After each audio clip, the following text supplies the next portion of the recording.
മറ്റ് രാജ്യങ്ങളിൽ നടക്കുന്ന വേസ്റ്റ് മാനേജ്മെന്റ് ഏറ്റവും നല്ല ബെസ്റ്റ് പ്രാക്ടീസസ് എന്താണെന്ന് കണ്ടുപിടിച്ച് അത് ഇവിടെ പ്രായോഗികമാണോ എന്ന് നമ്മൾ നോക്കണം. കാരണം നമ്മുടെ പരിസ്ഥിതി സംരക്ഷണത്തിന് ഇത് ഏറ്റവും ആവശ്യമാണ്. മാത്രമല്ല ഈ മാലിന്യങ്ങളാണ് അടിക്കടി ഉണ്ടാകുന്ന കോളറ തുടങ്ങിയ മറ്റു രോഗങ്ങൾക്കെല്ലാം അടിസ്ഥാന കാരണം ഈ മാലിന്യം തന്നെയാണ്. അപ്പൊ ഇത് ഡിസ്പോസ് ചെയ്യുക, ഇത് പ്രോപ്പറായിട്ട് ഡിസ്പോസ് ചെയ്യുക എന്നുള്ളത് ഏറ്റവും പ്രധാനപ്പെട്ട കാര്യമാണ്. ഇവിടെ അണ്ടർഗ്രൗണ്ട് ഡിസ്പോസൽ സാധ്യമാണ്. ഞാൻ ജർമ്മനിയിൽ പോകുന്ന സമയത്ത് ജർമ്മനിയിൽ അവരുടെ വേസ്റ്റ് ഡിസ്പോസൽ ചെയ്യുന്നത് എങ്ങനെയാണെന്ന് കണ്ടുപിടിക്കാൻ വേണ്ടി ഞാൻ ശ്രമിച്ചിരുന്നു. അവിടെ ഹെർഫ ന്യൂ റോഡ് എന്നൊരു ഡിസ്പോസൽ പ്ലാന്റ് ഉണ്ട്. അത് ലോകത്തിലെ ആദ്യത്തെ അണ്ടർഗ്രൗണ്ട് ഡിസ്പോസൽ പ്ലാന്റ് ആണ്. എനിക്കൊന്ന് 1972 മറ്റോ ആണ് അതവിടെ വന്നത്. അത് ബയോസ്ഫിയറിന്റെ 500-800 മീറ്റർ താഴെയാണ് അത് നിലകൊള്ളുന്നത്. പിന്നെ അതിന്റെ ചുറ്റും വലിയ തിക്ക് റോക്ക് ലെയേഴ്സ് കൊണ്ട് അതിനെ പ്രൊട്ടക്ട് ചെയ്തിട്ടുണ്ട്. പിന്നെ ഇതുപോലെയുള്ള അണ്ടർഗ്രൗണ്ട് വേസ്റ്റ് കളക്ഷൻ പോലും അണ്ടർഗ്രൗണ്ട് വഴി കളക്ട് ചെയ്യുന്ന ഏർപ്പാടുകളുണ്ട്. റോഡിൽ കൂടി ഒന്നും കൊണ്ടുപോകില്ല. നമ്മൾ കൊച്ചിയിൽ ബ്രഹ്മപുരത്തേക്ക് മാലിന്യം കൊണ്ടുപോകുന്ന ലോറികൾ ആ സിറ്റിയിൽ കൂടി പോയാൽ പിന്നെ അടുത്ത ഒരു 30 മിനിറ്റ് നേരത്തേക്ക് അവിടെ ശ്വസിക്കാൻ പറ്റില്ല. കാരണം അത്രമാത്രം വൃത്തികെട്ട സാധനങ്ങൾ, ദുർഗന്ധം വഹിക്കുന്ന സാധനങ്ങൾ ലോറിയിൽ കൊണ്ടുപോകുന്നു. ആ ലോറി കവേർഡ് ആയിരിക്കണം, അതിനുവേണ്ടി പണം കൊടുത്തതാണ്. പക്ഷെ അതിന്റെ കോൺട്രാക്ടർമാർക്ക് അതിനൊന്നും ആവശ്യമില്ല. കാരണം അതൊക്കെ കൊണ്ടുപോയാൽ അവരുടെ പഴയ ലോറികളൊക്കെ ഉപയോഗശൂന്യമായി പോകും. അതുകൊണ്ട് ഇവിടെയൊക്കെ ഒരുപാട് മാഫിയകൾ വർക്ക് ചെയ്യുന്നുണ്ട്. ഇതിൻ്റെ എല്ലാം കളക്ഷൻ നടത്തുന്നത്, കൊണ്ട് ഡംപ് ചെയ്യുന്നത്, ഇതെല്ലാം പറഞ്ഞറിയിക്കാൻ വയ്യാത്ത ബുദ്ധിമുട്ടുകൾ ഉണ്ടാക്കുന്ന കാര്യങ്ങളാണ്. ലോകത്തിലെ ഏറ്റവും മികച്ച വേസ്റ്റ് മാനേജ്മെന്റ് നടക്കുന്ന രാജ്യങ്ങൾ ഒന്ന് നെതർലാൻഡ്സ് ആണ്, ഹോളണ്ട്, പിന്നൊന്ന് സ്വിറ്റ്സർലാൻഡ്, സ്വീഡൻ, ഡെൻമാർക്ക്, സിംഗപ്പൂർ, പിന്നെ നമ്മുടെ ദുബായ് എന്ന് വെച്ചാൽ നമ്മുടെ ആൾക്കാരൊക്കെ ഒരു 5-6 ലക്ഷം ആൾക്കാർ അവിടെ UAE-യിലുണ്ട്. അവരോട് ചോദിക്കൂ അവിടുത്തെ ഡിസ്പോസൽ എങ്ങനെയാണെന്ന്. ഏറ്റവും മനോഹരമായിട്ട് അവർ ചെയ്യുന്നു. വേസ്റ്റ് ടു എനർജി സെന്റർ അവിടെ വാർസൺ എന്ന് പറഞ്ഞ സ്ഥലത്ത് ഒരു വേസ്റ്റ് ടു എനർജി സെന്റർ ഉണ്ടാക്കിയിട്ടുണ്ട്, കാണേണ്ടതാണ്. അപ്പൊ ഇവിടെ ഇതെല്ലാം നമുക്ക് ചെയ്യുമ്പോൾ ഇതേപോലെയുള്ള മാർഗങ്ങൾ നമ്മളും അവലംബിച്ചേ മതിയാവുകയുള്ളൂ. പിന്നെ ഇവിടെ തിരുവനന്തപുരത്ത് ഒരു ഡീസെൻട്രലൈസ്ഡ് പ്ലാൻ ഉണ്ടെന്നാണ് പറയുന്നത്. അതായത് വീടുകളിൽ തന്നെ മാലിന്യം സംസ്കരിക്കണം എന്നാണ് പറയുന്നത്. അപ്പോൾ അതിനകത്ത് ജൈവ മാലിന്യം, അജൈവ മാലിന്യം എന്നൊക്കെ വേർതിരിച്ച് ബിന്നുകൾ വെക്കുക. അതെല്ലാം അവിടെ തന്നെ നിവർത്തി ഉണ്ടെങ്കിൽ വീടുകളിൽ തന്നെ അത് സംസ്കരിക്കുക. ഈ 2-2.5 സെന്റ് വീടൊക്കെ ഉള്ളവരൊക്കെ എവിടെ കൊണ്ടാണ് ഇതൊക്കെ സംസ്കരിക്കാൻ പോകുന്നത്? അപ്പൊ അതൊക്കെ കളക്ട് ചെയ്യാനായിട്ട് ഇപ്പോഴ് ഒരു ഹരിത കർമ്മസേനയൊക്കെ ഗവൺമെന്റ് നിയോഗിച്ചിട്ടുണ്ട്. അപ്പൊ അവരെ വന്ന് അത് കളക്ട് ചെയ്ത് കൊണ്ടുപോകുന്നു. അത് ഭംഗിയായി നടക്കണം. ഞാൻ വിദേശത്ത് പോകുമ്പോഴും ഞാൻ കണ്ടിട്ടുണ്ട്. ലണ്ടനിലുള്ള എൻ്റെ മകളുടെ വീട്ടിൽ ചെല്ലുന്ന സമയത്ത് ഞാൻ ചെല്ലുന്ന കയറുമ്പോഴേ തന്നെ എനിക്ക് നൽകുന്ന നിർദ്ദേശം ഖരമാലിന്യങ്ങൾ ഇവിടെ ഇടണം, അല്ലാത്തത് ഇവിടെ ഇടണം എന്നൊക്കെ പറഞ്ഞ് എനിക്ക് ഡയറക്ഷൻസ് നൽകും. അപ്പൊ ഞാൻ ചോദിക്കും, മോളെ ഇത് എല്ലാ പ്രാവശ്യം ഞാൻ വരുമ്പോഴും നീ ഇത് പിന്നെയും പറയുന്നത് എന്തിനാ? എനിക്കറിയാം. അപ്പൊ പറഞ്ഞു, അപ്പൊ ഈ പ്ലെയിനിൽ പോകുമ്പോൾ എയർ ഹോസ്റ്റസ് സെക്യൂരിറ്റി പിന്നെ ഇൻസ്ട്രക്ഷൻസ് നൽകുന്നത് കേട്ടിട്ടില്ലേ? നമുക്കെല്ലാം അറിയാവുന്ന കാര്യമാണ്. പിന്നെയും അവർ ആവർത്തിക്കുന്നത് എന്തിനാണ്? അതുപോലെ തന്നെയാണ് ഇവിടെ എന്ന് പറഞ്ഞു. അങ്ങനെ ഇതിനെല്ലാം ഒരു പ്രോപ്പറായിട്ടുള്ള ഒരു അവബോധം ഉണ്ടാക്കണം.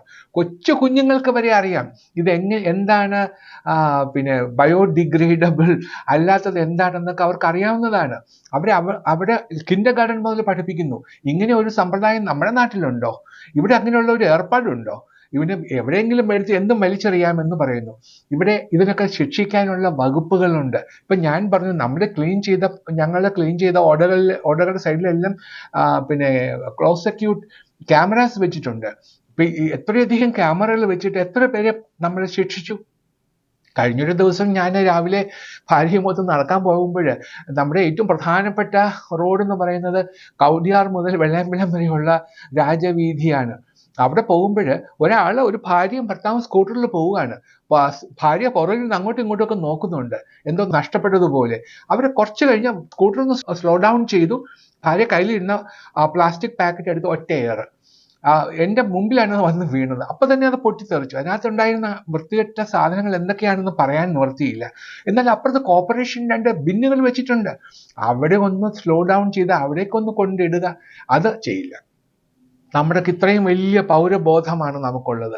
അതും നമ്മൾ പറഞ്ഞേ മതിയാവുള്ളൂ. എല്ലാം ഗവൺമെന്റ് മാത്രം വിചാരിച്ചാൽ ഇതൊന്നും ക്ലീൻ ചെയ്യാൻ പറ്റില്ല. ഇത് ജനങ്ങളും കൂടി വിചാരിക്കണം. നമ്മൾ സിംഗപ്പൂരിൽ പോകുമ്പോൾ കണ്ടിട്ടില്ലേ, സിംഗപ്പൂരിൽ തുപ്പാൻ പറ്റുമോ? 500 സിംഗപ്പൂർ ഡോളേഴ്സാണ് ശിക്ഷ. അത് കഴിഞ്ഞ് ജോഹർ ബാറുവിലോട്ട് പോകും. ജോഹർ ബാറു എന്ന് പറയുന്നത് മലേഷ്യയുടെ തെക്കൻ സംസ്ഥാനമാണ്. സിംഗപ്പൂരിൽ നിന്നും നമുക്ക് കാറിൽ മലേഷ്യയിലേക്ക് പോകണമെങ്കിൽ ജോഹർ ബാറു വഴി ക്രോസ് ചെയ്ത് വേണം പോകാൻ. ജോഹർ ബാറുവിൽ ചെല്ലുമ്പോൾ കാണാം ഈ സിംഗപ്പൂരിൽ മാന്യന്മാരായി നടന്ന നമ്മുടെ ആൾക്കാർ അവിടെ ജോഹർ ബാറുവിൽ ചെല്ലുമ്പോഴേക്കും കാറിന്റെ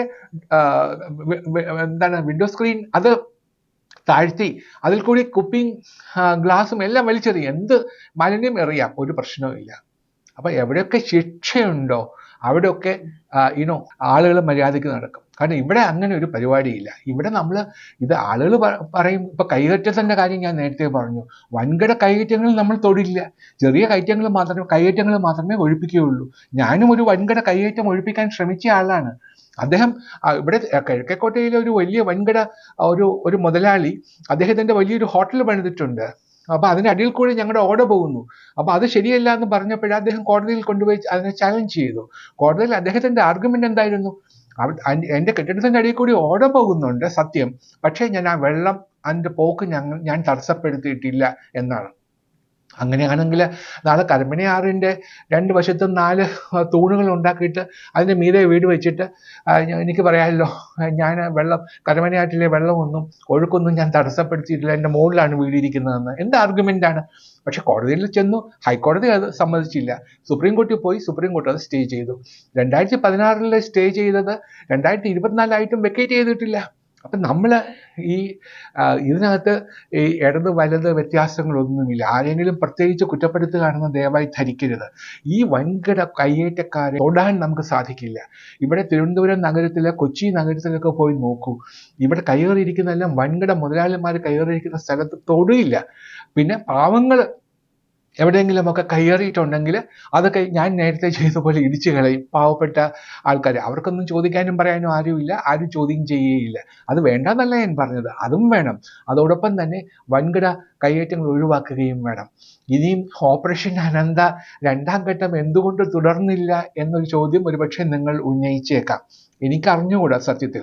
കാരണം ഞാൻ റിട്ടയർ ചെയ്യുന്ന സമയത്ത് ഓപ്പറേഷൻ അനന്തയുടെ 2ാം ഘട്ടം തുടങ്ങാൻ വേണ്ട എല്ലാ തയ്യാറെടുപ്പുകളും നടത്തി ഉദ്യോഗസ്ഥന്മാർക്ക് വേണ്ട നിർദ്ദേശങ്ങൾ നൽകിയിട്ടാണ് ഞാൻ പോയത്. അപ്പോഴേക്കും പുതിയ ഗവൺമെന്റ് വന്നു. 2016 മെയ് മാസം ഇലക്ഷൻ കഴിഞ്ഞ പുതിയ ഗവൺമെന്റ്, LDF ഗവൺമെന്റ് അധികാരത്തിൽ വന്നു. അപ്പോൾ ഞാൻ കളക്ടറോട് വിളിച്ച് ചോദിക്കുന്നുണ്ട്. എൻ്റെ എക്സിക്യൂട്ടീവ് അസിസ്റ്റന്റ് ആയിരുന്ന ഡോക്ടർ വാസുകി ആയിരുന്നു അന്ന് കളക്ടർ. അപ്പൊ ഞാൻ പറഞ്ഞു, ഞാൻ തന്ന ആ പ്രപ്പോസൽ നിങ്ങൾ ഒഫീഷ്യൽ ചാനൽ കൂടി അയക്കണം. അവർ പറഞ്ഞു, ഇല്ല, ഞാൻ ചീഫ് സെക്രട്ടറിക്ക് കൊടുക്കുന്നുണ്ട് സാർ. ചീഫ് സെക്രട്ടറി ഞാൻ വിളിച്ചു. വിജയാനന്ദ് ആയിരുന്നു ചീഫ് സെക്രട്ടറി. അദ്ദേഹത്തിന് ഈ കാര്യത്തിൽ വലിയ താല്പര്യമുണ്ടായിരുന്നു. അപ്പൊ എന്നോട് പറഞ്ഞു, ഞാൻ ടോപ്പ് പ്രയോറിറ്റി കൊടുക്കും, ഇതെല്ലാം ഞാൻ റെക്കമെൻഡ് ചെയ്ത് അയച്ചേക്കാമെന്ന് പറഞ്ഞു. റെക്കമെൻഡ് ചെയ്ത് അയച്ചു. പക്ഷേ പിന്നീട് അത് വെളിച്ചം കണ്ടില്ല. അപ്പോൾ നമ്മൾ എന്താ അനുമാനിക്കണം? ഒന്നുകിൽ ഈ ഓപ്പറേഷൻ അനന്തയുടെ 1ാം ഘട്ടം പൂർണ്ണ പരാജയമായിരുന്നു, അത് തുടരേണ്ടതില്ല എന്ന് ഗവൺമെന്റ് വിചാരിച്ചു കാണും. അതല്ലെങ്കിൽ ഓപ്പറേഷൻ അനന്ത UDF ഗവൺമെന്റ് കാലത്ത് വന്ന പദ്ധതി ആയതുകൊണ്ട് അത് തുടർന്നാൽ UDF ഗവൺമെന്റിന് ക്രെഡിറ്റ് കിട്ടും എന്ന നിഗമനത്തിൽ എത്തിയിട്ടും ഉണ്ടാവണം. ഇതിൽ ഏതെങ്കിലും ഒരു കാരണം കൊണ്ടാണ് ഈ പദ്ധതി നടക്കാതെ പോയത്. ഇത് വീണ്ടും എങ്ങനെ അതിന് പുനർജനി കൊടുക്കാമെന്ന് നമുക്ക് ചിന്തിക്കേണ്ടതായിട്ടുണ്ട്. ഞാൻ പറയുന്നു, ഓപ്പറേഷൻ അനന്തയാണ് കേരളത്തിലെ വെള്ളപ്പൊക്കത്തിന്റെ ഒറ്റമൂലി എന്നുള്ള വാദമൊന്നും എനിക്കില്ല. ഒരു പ്രത്യേക സാഹചര്യത്തിൽ ഇത് ചെയ്യേണ്ടി വന്നു, അതിന് ഞാൻ ഈ പ്രോജക്റ്റിന് പേരിട്ടു. അല്ലാതെ ഇതൊരു വലിയ പ്ലാനും ഒക്കെ ചെയ്ത് എല്ലാം മുൻകൂട്ടി തയ്യാറാക്കിയ ഒരു പ്രോജക്റ്റ് ഒന്നും ആയിരുന്നില്ല. പൊടുന്നനവേ ചെയ്ത ഒരു കാര്യമാണ്. അത് സക്സസ്ഫുള്ളായി. അപ്പോൾ അത് തുടരേണ്ടത് ആവശ്യമായിരുന്നു. അത് ഈ നേരത്തെ പറഞ്ഞ കാരണങ്ങളാൽ അത് തുടർന്നില്ല. ഇനിയും ഗവൺമെന്റിന്റെ മുമ്പിൽ ഇത് അടിയന്തര പ്രാധാന്യത്തോടുകൂടി ചെയ്യേണ്ട ചില കാര്യങ്ങളുണ്ട്. അതുകൂടി പറഞ്ഞുകൊണ്ട് ഞാനിത് എൻ്റെ ഈ പ്രഭാഷണം അവസാനിപ്പിക്കാം. 1, ഈ മാലിന്യം നിൽക്കുന്നതിനേക്കാൾ ശ്രദ്ധിക്കേണ്ടത് മാലിന്യം തള്ളുന്നത് ഒഴിവാക്കുന്ന കാര്യത്തിലാണ്. ഈ ആമയിഴഞ്ചാൻ തോട് കടന്നു പോകുന്ന സ്ഥലങ്ങളിലെല്ലാം ക്യാമറകൾ സ്ഥാപിക്കണം. ഇപ്പൊ തന്നെ കുറച്ചുണ്ട്, കൂടുതൽ വേണം. എന്നാൽ മാലിന്യം അവിടെ തള്ളുന്നവരെക്കെതിരെ കർശനമായ നടപടികൾ ഉണ്ടാവണം. പിന്നെ 2, ഈ മാലിന്യം നീക്കുന്നതിൽ സർക്കാർ ഏജൻസികളും വകുപ്പുകളും തമ്മിൽ കോർഡിനേഷൻ ഇല്ല. ആ കോർഡിനേഷൻ ഉണ്ടാവണം. ആ കോർഡിനേഷൻ ഉണ്ടാവണമെങ്കിൽ ഈ എല്ലാ വകുപ്പുകളെയും സംയോജിപ്പിക്കാൻ അല്ലെങ്കിൽ ഏകോപിപ്പിക്കാൻ കെൽപ്പുള്ള ഒരു ഉദ്യോഗസ്ഥന്റെ മേൽനോട്ടത്തിലായിരിക്കണം. അല്ലാതെ അതൊരു ചോട്ടാ ഉദ്യോഗസ്ഥനെ പിടിച്ചിട്ട് ഏകോപനം ചെയ്യുമെന്ന് പറഞ്ഞാൽ നടക്കില്ല. കാരണം ഇവിടെ വലിയ ഈഗോ പ്രോബ്ലംസ് ഉണ്ട്, എല്ലായിടത്തും ഉണ്ട്. ഇവിടെ കുറച്ച് ഞങ്ങളുടെ ഗവൺമെന്റിൽ അത് കുറച്ച് കൂടുതലാണ്. PWD ഇറിഗേഷൻ ഡിപ്പാർട്ട്മെന്റ് ചീഫ് എഞ്ചിനീയർക്ക് അദ്ദേഹത്തിന്റെ അധികാര സീമയിലുള്ള കാര്യങ്ങൾ വേറൊരാൾ തൊടുന്നത് ഇഷ്ടമല്ല. PWD റോഡ്സുകാർക്കും അദ്ദേഹം തൊടുന്നത് ഇഷ്ടമല്ല. കോർപ്പറേഷന്റെ ജോലി ചെയ്യേണ്ടുന്നിടത്ത് വേറെ ആരെങ്കിലും തലയിട്ടാൽ അവർക്കത് ഇഷ്ടമാവില്ല.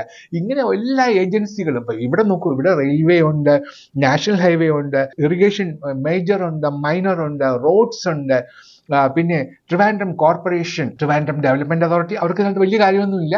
അപ്പൊ ഇങ്ങനെ റോഡ് ഫണ്ട് ബോർഡ് ഉണ്ട്. അപ്പൊ ഇങ്ങനെ 6, 7, 8 ഏജൻസികളുണ്ട്. അപ്പൊ ഓരോ സ്ഥലത്ത് ചെല്ലുമ്പോഴും പറയും, അയ്യോ സാറേ അത് നമ്മുടേതല്ല, അത് കോർപ്പറേഷൻ്റെയാണ്, അത് തൊടാൻ പറ്റില്ല. അല്ലെങ്കിൽ കുറച്ചും കൂടെ അങ്ങോട്ട് പോകുമ്പോൾ പറയും, അയ്യോ ഇത് നാഷണൽ ഹൈവേ ആണ്, ഇവിടെ തൊടാൻ പറ്റില്ല എന്ന് പറയും. അപ്പൊ ഇവിടെ എല്ലാവരെയും കൂടെ കൊണ്ടുപോകുന്നത് ഒരു വലിയ ജോലിയാണ്.